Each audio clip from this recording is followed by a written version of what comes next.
Righty-ho.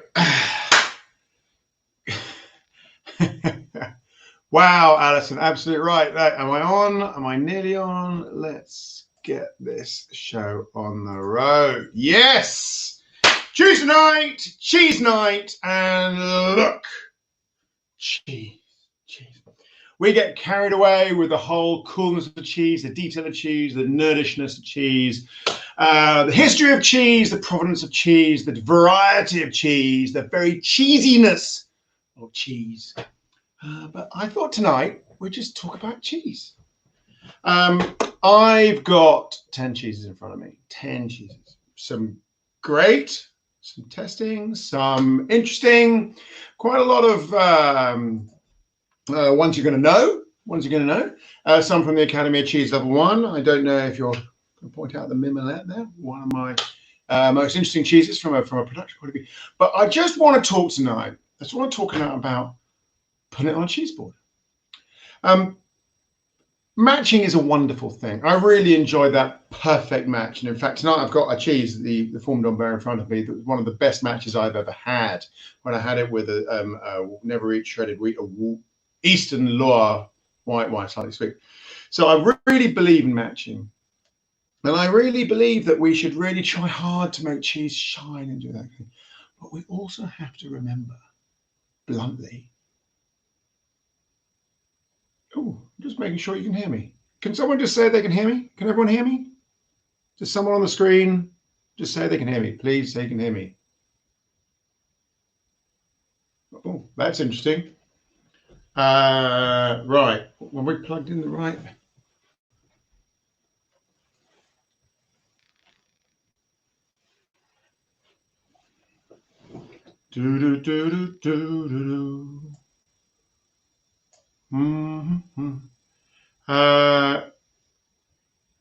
For those watching, can you hear me? Yes. Yes, we can. Oh, that makes me feel better. Sorry. Moment of self-doubt. Don't do that, Charlie. Just keep pressing on. Okay, right. So where we were, cheese. Awesome. So how do we actually eat cheese? How do we actually eat cheese? Yes, we snack on it. There's that. We used to talk in Shaftesbury about the cheese fairy that would be there at sort of 6 o'clock. You'd never see them, but you put a cheese out when you got back from work, and within 20 minutes, it's just gone. The cheese is gone. And then there's the lunch cheeses. We love that. And then there are wonderful ways to bring cheeses into meal. But the one that we all kind of talk about is the cheese board, the end of the meal, that moment when you can relax, and actually you can take as much time over the cheese board as you can over the rest of the meal. You know, you sit down at 8 or something and you have your starter and your main course and your glass of wine and all that kind of, and you kick into that cheese board maybe after dessert at, I don't know, 9:30, and you're still there at midnight. It's an extremely lengthy, wonderful affair when the best of conversation comes out and a fourth bottle of wine. But it's not about matching. It's not about, what's the right phrase here? It's about pleasure, the pleasure of cheese, the pleasure of wine, the pleasure of company, the pleasure of not having anything else to worry about, to focus just briefly on only what's going on in the room. So I've decided tonight to talk about how to make a cheese board for that moment. The moment when perfection is not what we're looking for. It's complex, awesome comfort where you relax. So I would like you to ask me lots of questions about cheese board, and if I don't have the answer, I hope someone else will kick on. But let's go. So I've got 5 top tips for how to have a good cheese board. Set the scene. It's dark. Maybe it's winter and you've got some wine left over from the main course. You could have a nice bottle of port or something you're planning to open, but most of the time we don't, do we? You know, we bring on through. So the cheese board, pretty much, as much as we always say not every cheese goes with red wine, at that moment, it's got to be red wine compatible in most occasions. So what do we want to see when the landlord or the landlady or the cook or whoever's going on brings that cheese to the table? We want the wow factor. We want proper extraordinary cheeses. We want different colors. We don't want different shapes. We want gooiness. We want big masculine chunks of cheese like that. And we want delicate finery, awesome kind of allure that you get from little subtle little chappies like that or something like that. We want a little bit of, oh my God, has it gone too far? You know, we like that kind of stuff. And we also want to see a little bit of home comforts. We don't want to be over surprised. If you've got a group of 4, 6, 8, 10 people at Christmas, maybe something like that, there's going to be a person who doesn't really know that's what they complex stuff, you know, just give them a bit of cheddar. Father-in-law's like that. If you're listening, Les, hi there, by the way. You know, wants a little bit of stability in the corner, something he knows he's going to like. So spread your MPM, to use an Academy of Cheese word. We want to see lots of different types of make. We want to see lots of different types of post-make. We want visual creativity. It's got a good smell, all the better. So first impressions, let them buy with their eyes, be impactful. Number 1. That's Charlie T's top tip. Okay, so I think my cheese in front of me has got some impact. Look at this chap. This is the mimolette, as previously discussed. That's a cheese rind made with cheese mite. Cheese mite, those tiny little spiders, they don't eat cheese, and I'm sure you know. They eat mold, but they garden cheeses. This thing, whole, looks like a cannonball. One of its nicknames is the Boule de Lille. The Boule de Lille. No one's going to know that. Good first impression. I whipped out my straw. We saw this with Rupert from Brindisa. Talk about the straw. Stuff like that really matters. I've already picked up my overly ripe, rusty camembert. That's the kind of thing we want to see. Make sure your cheese has visual appeal. Remember, it's highly likely many of your guests are going to be a little drunk. Just saying. So, you know. Right. Top tip number 2. Partners in complexity.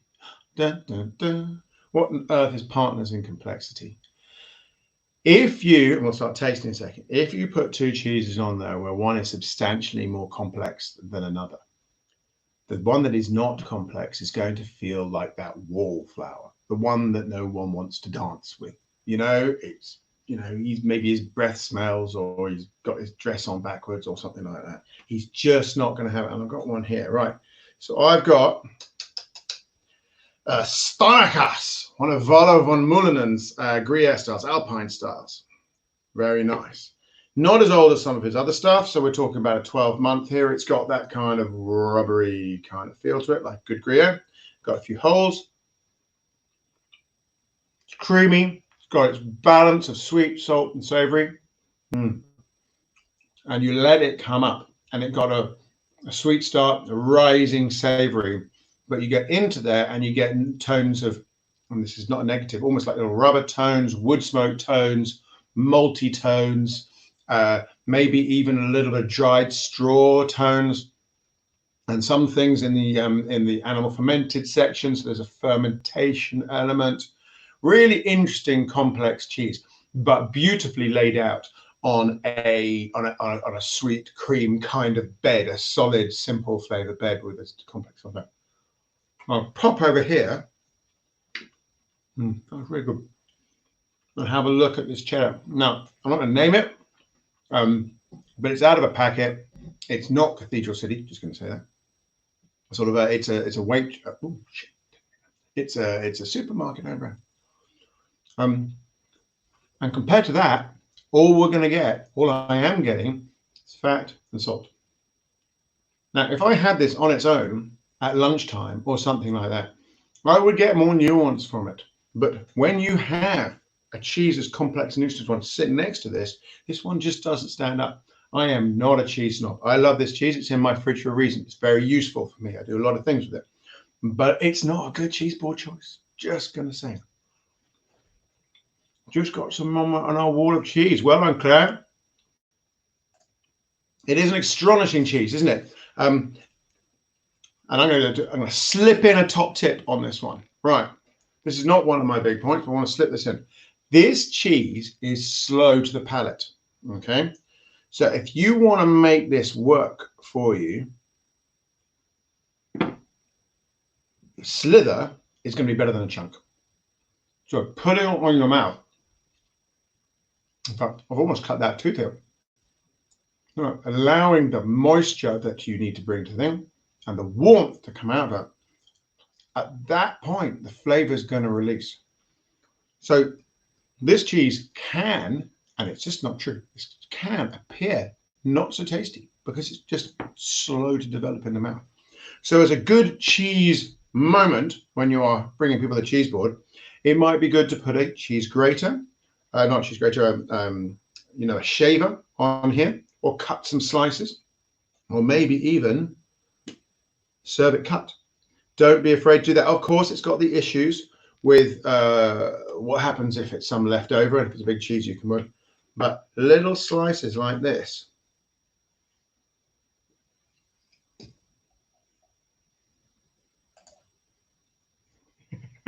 Wainsbury's or Wesco's. Little slices are going to access the palate more easily. So don't be afraid to cut your cheeses to maximize their impact in the mouth. Very good, brown. It's really interesting cheese.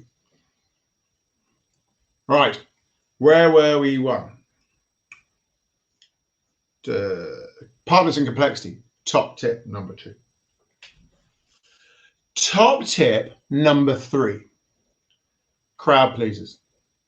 Now, call me shameless, call me practical. I've done a lot of hours behind the counter talking to customers, and there's just that moment where they've got people coming to dinner and there might be someone who doesn't really know their cheese. Don't embarrass them. What's the point? They're there as your guest, be nice. So make sure on your cheese board there is something that someone who is not a cheese lover is going to enjoy. It's not complex, it's polite. So make sure that it's easy. Now, I used to have some go-to cheeses for that, and some of them are quite complex. They just don't come across as what's the word? They don't overly come to me in a second, but it's just they would put someone down. There's a cheese called Montagnolo, right? It's the older brother of Cambozola. It's produced by some big factory in Germany, but it's just the most accessible blue cheese I know. Okay, so if you want people to enjoy it, then it's just so easy. It also won the World Cheese Awards, coming first and second in 2013. So before we think that Cambozola brothers are not so good, it beat some of the best judges in the world. This cheese, formed on Bear, is also a beautiful crowd pleaser. I have to say, from a perspective of it looking on the cheese board, the roundness really works for me. All these little caverns and holes with the mold developing in them. So this is an Auvergne cheese. I mean, that is a thing of beauty. In fact, that central eye looks like it's actually looking at you down the lens. Hello. So this is one that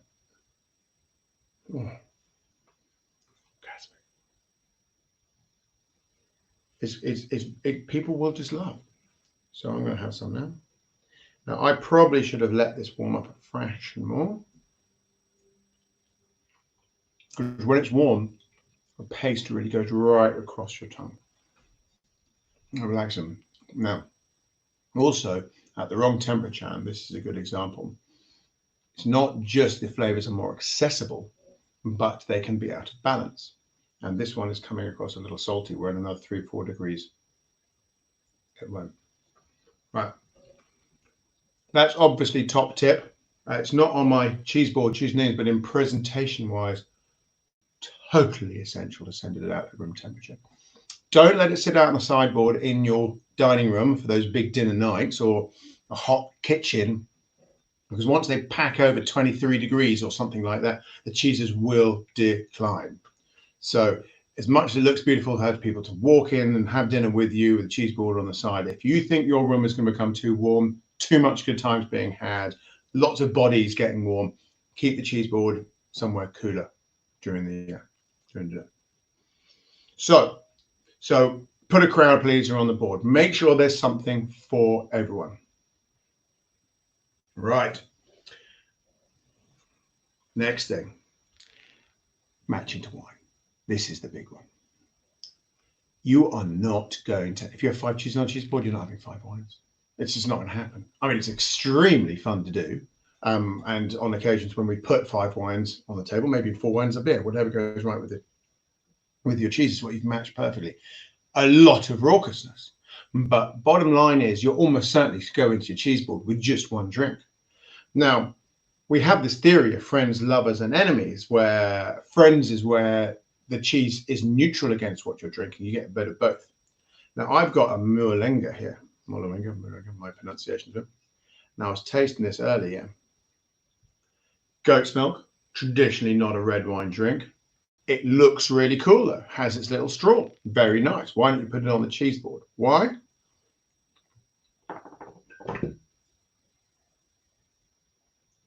Because that's disgusting. It's wrong, right? I'm getting acetate. I'm thinking of Tipex thinner. You know, those kind of things are heading into the back of the throat, and that's just wrong. It's not. It's letting the cheese down. What will happen is your guests at your dinner party will just think that's a disgusting cheese. It's not a cheese fault. It's awesome. It's absolutely fantastic. It's just not there for it. So make sure you've got no howlers around your cheese board. And if it's a cheese you think is better with white wine, but you're drinking red, don't do it. Put it down. It's a really good cheese as long as you're not having that. So don't check for howlers. That's very important. Now, last up is this tricky business of terroir. Terroir is not what people think it is, right? It's not the south face of the hill with the wind from the west and the kind of thing. That is part of terroir, but that's like this bit of terroir. And terroir is much bigger than that. Terroir is the history, it's the culture, it's the sociology, it's 20 generations of housewives choosing foods and drinks that go together and encouraging the right things to be made in the right way and paired in the right way. That's terroir. It's a big cultural as well as geographic and agricultural issue. Now, which means that cheeses from the same area are going to work together, because otherwise someone would have changed the recipe or nudged it in a different direction. Standalone excellence that has no context rarely, if ever, occurs. So it's something there. So when you're thinking of putting together a cheese board, if you can stay within the region, that's going to work. And I would argue that staying within country. So if you're thinking to yourself, 3 cheeses, soft, blue, hard, right? Go British or go French. You're more likely to get a coherence onto your board. Even though the terroir of the whole of Britain is very different, you're still going to get a cheddar, a Stilton, and say a Tunworth or something like that being a better mix than drawing in a Cantal or a Gruyere into that space, because there's a clash and that'll confuse the taste buds of your team, and they won't have that homogeneous gelling on the cheese board that you're going to get around the table and everyone's enjoying themselves.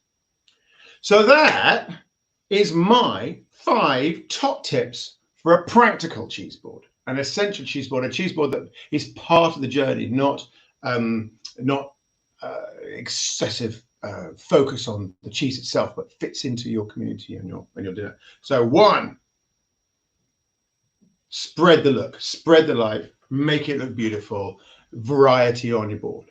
2, partners in complexity. Try and have cheeses equally complex across the board. We don't want something excessively complex, it'll be lost. We don't want an excessively dull or simple. I don't mean dull in a rude word, but some simple, because it'll feel like the poor relation. So partners in complexity. Number 3, always have a crowd pleaser. You need to please everyone in the room. Make sure in there's going to be an awesome tasting cheese that's just fun to have. Number 4, look for howlers with your drink. Make sure there aren't any.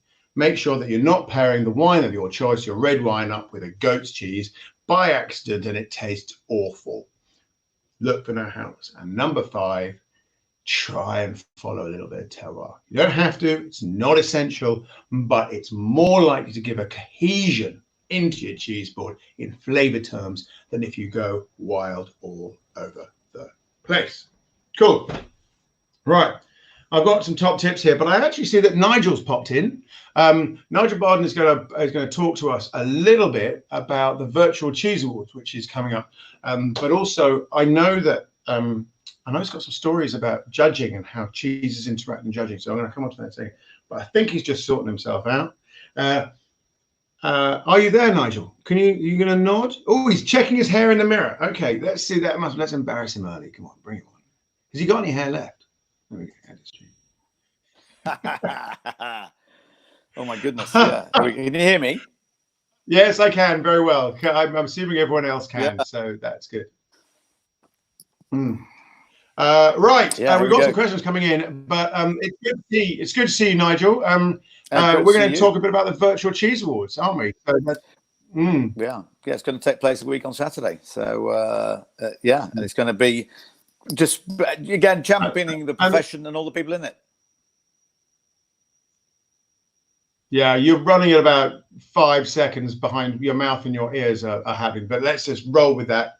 So the virtual Cheese Awards are happening because basically all the competitions have stopped because of this thing called COVID. I don't know if you've heard of it. It's been interrupting some people's business. A little bit. It's it is. It's been a very tough time. We know about that. We had the Great British Cheese Weekend not long ago, and because of that, it's ongoing. We are eating more cheese. Hallelujah, in Britain, but we've got to keep on with that, and we've got to champion some of our smaller producers. By the way, I've got a really good example of that. Mario Olianos in Leeds, in Adel. This is his Leeds Blue. There you go, Pecorino. So this is made from the sheep just about 3 or 4 miles away from his business in Adel. And he's been making this all the time. He didn't have to dry his sheep off. It's been great. He's continued. This is his blue. He does a normal pecorino. He does a very fresh ricotta. So here you go again. And from the way he does a non-blue. Yeah, he does a blue. He does a non-blue pecorino, doesn't he? Yeah, that's the non-blue there. And, it's amazing. This is a bloke who's making sheep's cheese in the middle of Leeds. I think he started in his garage. Is that right? Yep. Yeah, he's Sardinian. His dad's a Sardinian fisherman. He was born in Austria. His mum's Austrian, but grew up in Sardinia. Came over here 20 years ago to learn a bit of English. Ended up in Leeds on a language course. Fell in love with my Yorkshire lass, who's actually his mum and dad happen to be from Poland. Right. But they make these brilliant cheeses. And again, a lot of it's been sold through Andy Swinscoe at Courtyard Dairy, and they've managed to keep going. And it's just a great story. So people like that's what we're going to be doing with the virtual Cheese Awards. It's going to be from 11 in the morning till 4:30 in the afternoon. There's going to be all the different classes: soft, blue, artisan. But in amongst that, and speaking to the judges, there's going to be a little bit of footage. There's going to be a panel. You're going to be involved, so we're going to be talking I'm to you. In a panel somewhere. Yeah, and the idea is to make it as entertaining and as fun as possible. So it's not just going to be watching people taste cheese, because to be honest, that wouldn't really sustain you for 5.5 hours. So there's going to be a lot of maybe 3. But you're asking people to log in, aren't you? And there's a competition which we will put on Twitter and Instagram and Facebook, which means if you log in, you get a bunch of cheeses sent to you, which are hopefully some of the best and award winners. I'm not quite sure what they're going to be, but it's a big box of free cheese. What's not to like? Yeah, we are. And people behind it, Sarah DeWitt, who has her own business now, but she was involved with Asda for a long time, and she was, she was the cheese person there, the grand fromage in every sense. And she's got together with Nigel Pooley and the White's Farm of White Farm. Yeah. They're 2 very seasoned people in the business, and they've done this. And I thought, when I heard of it, I thought, what a great idea.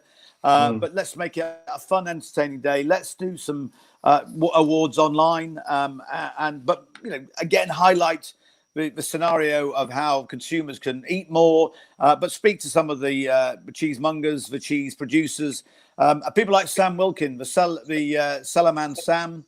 And I've already interviewed him because I've been back. This is day 2 of Great Taste Awards and in their offices in Borough Market. Yesterday I was tasting cider. Today I've been tasting beer. You can tell it probably by my visage. It's been a good day. But yesterday, Sam Wilkin, whose brother used to be my producer on the Simon Mayo show at Radio 2. How about that for a small world? And also, they're both very good cricketers. He's... Yeah, I know. There you go. But best things in life. Starting tomorrow, the cricket, West Indies. How exciting. Okay, this cheese program. Cheese. Come back to the cheese. Come back to the cheese. Okay, so basically you're here to tell us that we need to log in and follow the virtual cheese awards, which as far as we're aware is the only place where the best cheeses of 2020 are getting any love. So we're going to follow that. We're going to put the links out and let everyone think. Yeah. Now, Jeremy Bowen's involved as well. Old Jezza. Good. I haven't seen him on here, so Jeremy, if you're there, pop up. Now I wanted to ask you some questions because we talked a bit about matching cheese, and of course the ultimate cheese board is a competition where you've, in some cases, I mean, I think they're going to have about 300 cheeses, British cheeses, for the virtual cheese awards, but a big competition like Nantwich or the World Cheese Awards, we're talking about 3,000. So I'm going to pop you some questions. I want to see if you can come back to me. How do you keep one cheese from interfering with your judgment of the next cheese, to use the phrase, clear the palate? Yeah, I think the key is to make sure that the order that you taste, I mean, ideally you should have a rough idea which of the stronger ones, leave those towards the end, go for the milder, taste your way through. Sometimes just nose them as well if you're not sure. This is the most sensitive organ in the body, 10,000 nasal receptors. You lose your sense of smell, you've got nothing. So go with that, try and get them in order. But then it's always really important to cleanse your palate after each cheese that you've tasted it. And as you and I well know, you smell the cheese, but when you might put your cheese iron in and take a sample out, you bore a piece out, depending what the cheese is. If it's a big round truckle, you tend to do that. You put a plug back in so it won't dry it out. But have a look at it, see how it looks. What's its texture like? What does it crumble? What does it smell like? And then you can take some and run it between your fingers, and then you can just see how much moisture is in there. But before each time, I never drink water when I'm tasting cheese. It's always either apple juice or something with a bit of acidity, or I eat pieces of apple as well. That's really key. You've got to keep your palate in trim, and you need the acidity to cut through the cheese, which is a dairy product, and it can easily get clagged up, as we say where I'm from in the north. Yeah, that's an interesting point, isn't it? Because I mean, take the mimolette here, or in fact the Stonehouse. It can get lodged in your teeth, which sounds like a small issue, but actually that could completely undermine the next cheese that you're tasting. Yeah. Yes, it's something you've got to really bear in mind and just look after yourself. But apple juice and apples are really good just to keep keep you fresh and because you can get quite jaded quite quickly. And these, a lot of people, they put a great deal of love into these. They want to get them to you to make sure they're in great. They've got to have their full 15 minutes of fame to get their chance of right. Now, apples and apple juice, as much as I agree with you, they're very good. I particularly like apples themselves because the fiber in the apple can physically clean around your mouth. Yeah. And I know it's going to sound weird, but I find white bread is quite good for that. Because you get it in, you're chewing it, and it's like a tasteless toothbrush, if I could put it that way. And I use that at the Great Taste Awards as well to bring it up. But what I've got here, which you'll be very familiar with, is membrillo. Nice. So I've got a nice little piece. This is the classic membrillo. Membrillo means quince in Spain, but this is more than just quince. This is a preserved quince, whether it's a high pectin log or brick. And I find this quite good because it's got the acidity you're talking about, but it's suitable for a cheese board. It's not a professional tool. It's an enjoyable tool. If I can. Yeah. I know what you're meaning. Otherwise, you could have a bad man, Mr. Bond. But look at this Doom Bar, because I've had quite a day on it already. This is Doom Bar Zero. It's an amber ale. I know that goes against all your principles, but I have been trying some of the low alcohol beers during lockdown and ciders. There's actually some really good 1% ciders which are around. And again, just talking about that acidity. So for me, if I'm having a day off it, if I get a decent beer, and the best ones so far have been Nanny State from Brewdog, really hoppy. And I know you're shaking your head. Another one is from Adnams. It's their ghost ship. I'm going to be honest, Nigel. It does look like we've scraped you off the street a little bit. But the principle that you're talking about there is getting the mouth cleaned out between two, without interrupting the pleasure of either the cheese that's gone before or the cheese that's about to come after. I mean, do you ever do things like muscatel grapes or that kind of thing? Yeah, celery I find really good. Celery is a great palate cleanser, but yeah, you again, you don't. It doesn't look like you. Some people just don't like it. But it does keep. For some reason, entirely personal. I loathe it. Just gonna get it on the table. Me and celery do not get on. I think it's. Apparently it's negative calories. I don't know whether that's a real thing, but apparently it takes more to digest it, and that goes against my principles as well. So I understand that people do love celery. So what we're saying is you need tools. You cannot just be a really good judge and go from cheese to cheese to cheese to cheese. You need that sort of listamine moment. You need mouthwash, and you need to use whether it's beer, membrillo, or slices of apple. And I think that when people are looking at whether it's Cheeseboard, they should really be focusing on filling their Cheeseboard to make it look really cool with all these palate cleansing tools, so that each cheese is segregated and allowed its own space. Yeah. I must say I love grapes with cheese as well, because they work in harmony with the cheese. They don't counteract it. And some cheese biscuits are great, but they can slightly get in the way of the cheese for me. As a kid, we used to call at home. We ate quite a lot of cheese at home, which is always good. And we were things like Mrs. Kirkham's, crumbly Lancashires, Yorkshires. There you go. Keep an eye out for you, Charlie. And it's my Cyclops.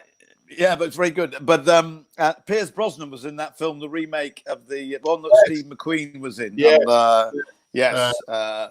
Yeah. Okay. Go on. Senior moment. We'll come back to this. Jesus, I really love that movie too. But this is. I have to say, Thomas this is Crown exactly Affair. Thomas Crown Affair. These are the Peter's Yard biscuits, which I love. And that other element of coming onto a cheese board or whatever is that crunch, that break, that allows you to. But your point is exactly right. Don't mess with the cheese. This should be separate but different. And the nice thing about those biscuits, they're not too strong either. They actually do. They don't dictate or dominate. But I love the way they consistently crunch. It's my favorite dip into Gorgonzola Dolce is this, but it's working extremely well with the Baron by God. I have to say as well, Charlie, but I quite often don't eat cheese at the end of a meal because I've had all the other flavors that have gone there. So quite often in the afternoon, again, it's a real Yorkshire thing, is that we would have cheese with cake, with fruit cake. It was just one of those things that we'd always have a harmony, or with apple pie. So quite often we would have it in the afternoon, like a high tea, and that's we'd have it. Or sometimes if I was working at the end of the morning, like certainly in lockdown, at about 11, 12 o'clock, so I have a breakfast earlier, I would have a piece of cheese. And that's whenever I do any tasting, and I've been doing some podcasts from Britannia championing artisan food and drink producers, which has just been lucky me to do that for them, the Britannia ovens. But I often taste it like 11 o'clock because that's when my palate is at its most appreciative, most sensitive. It's getting ready for a lunch. Why do you say 11 o'clock? Why? Because I just love it. That's when my palate is at its most appreciative and ready to taste. So if I've only got, say, 5 or 6 items rather than 60, like we might do if we're doing the Great Taste Awards or in the World Cheese Awards, that's when I can really do them justice. That's interesting. So you think your palate has a sensitivity change during the day, so you're peaking? Without doubt. Oh, interesting. When I used to do wine lists as a young wine merchant, we also sold cigars, and I loved an Havana cigar. And if I was going to picture me in the old big country house we worked from in Yorkshire, is that I'd be writing up the wine list and I would have a glass, and I was only in early 20s, but, I was an old man in the making because I would have an Oloroso sherry and a nice big Romeo and Julieta cigar at 11 o'clock, because that's when I really appreciated all the flavors. And it's a brilliantly happy memory. I can see why. I can see why. Yeah. I'm going to bring attention to this one from James. Apple pie without Lancashire cheese is like a kiss without a squeeze. Graham Kirkman said. I do agree. There's my particular favourite is come Christmas is mincemeat with Stilton or Dorset Blue Vinny. Really good. We've drifted into matching again, which is great. It's a lot of fun. And I have to say, Eve, I really recommend fruit cake or even a fruit loaf. You can slice a fruit loaf, really good, particularly with blue cheese, but pretty much any of the crumblies go extremely well. And that's the kind of thing you can heavily experiment with on your cheese boards. A little bit of fruit loaf, particularly if it combines that, because a fruit loaf has a certain dessert element. It's highly sweet. It's got nice texture, and so it really combines that dessert and cheese moment. I think it's excellent. Yeah, no, all of those and lovely combinations, but fruit with cheese, but fruit cake, Christmas cake, anything like apple pie, but again, you need that fruity element. You need, again, to be a slight acidity of it just to cut through the richness of the cheese. And like you and I, I've probably been eating a lot of cheeses. We've been doing a lot of Zooms with cheese tastings. And it is just doing it so you can, it's a bit like a really good chocolate. Sometimes you don't need that much of a cheese just to be satiated to really enjoy it. Because otherwise, if you have too much, you don't appreciate it. I agree. I mean, talking about cheeses, I've got Graham Kirkham's Lancashire here, which I picked up today, and he is tasting delicious, right? But it is a fact that there isn't a cheese on this board that is anything like it. It is in flavor terms and texture, flavor, the whole combination, it's an outlier. It's an outlier. Yeah. And I have this sort of top tip that if you have an outlier on your board, give it company. So in this case, a little bit of fruitcake. Otherwise, it's going to feel a bit isolated, and the people on the table are going to focus on the sort of the cool kids and the poor guy in the corner. So support, keep warm something that's a bit different compared to the other cheeses. Yeah, it's a nice image. Keep it in your mouth, Charlie, as well, And but great story about Graham, about Kirkham's as well, because with Lancashire cheese is so labour intensive that during the war, the last two wars, they banned it being made in Lancashire because it took up too much energy and resources to make it. Really? It's such an intense process they go through. And what's great is Graham's mum, Mrs. Kirkham, is still very much with us, and we got her at the Great Taste Awards a couple of years ago when I made it my Heritage Award. Are you sure his mum is still with us? I don't really want to have this kind of Ruth. Well, she was 18 months ago anyway. So if not Ruth, I wish you're up there, but I think she's still pretty chirpy and picker and chipper. Yeah. Right, well, on that, she certainly came to the dinner with her mate. Okay, well, thank you for joining us. Let's have a quick. If we've killed you off, Ruth, I'm really sorry. Yeah. No, we must be respectful. I'm telling you this. Here you go. The leaf blue. Yes, that's someone else just that was very good. So everybody, thank you, Nigel, for coming on. Thank you for bringing your expertise to the table. We will I will certainly be following you on the virtual Cheese Awards. We will post it. So follow us on social media, follow us on Twitter, follow us on all that kind of stuff. I'll put some links underneath this, whatever it's called, this YouTube experience. So people can get involved in the virtual Cheese Awards. And hopefully we will see the best cheese of 2020. It's one showcase moment. We will see that next week. Can you hear me? Yeah. Okay. Thank you. Week on Saturday, 11 till 4:30. 11 till 4:30. Right. I'm going to wave goodbye. We're going to end the broadcast there. Thank you very much, everybody. I hope you've enjoyed talking about cheese. See you next week. We will be talking judging and how it works and getting some judge along. So there can be packs of cheese. I should say this actually. There's packs of cheese that you can get hold of. We're going to do a judging. We're hoping with Tanny Gill. He hasn't confirmed yet, but hopefully we'll see. And we're going to do judge with some judges and learn a little bit about how it works. All right. Love to you all. See you next week. Let's end.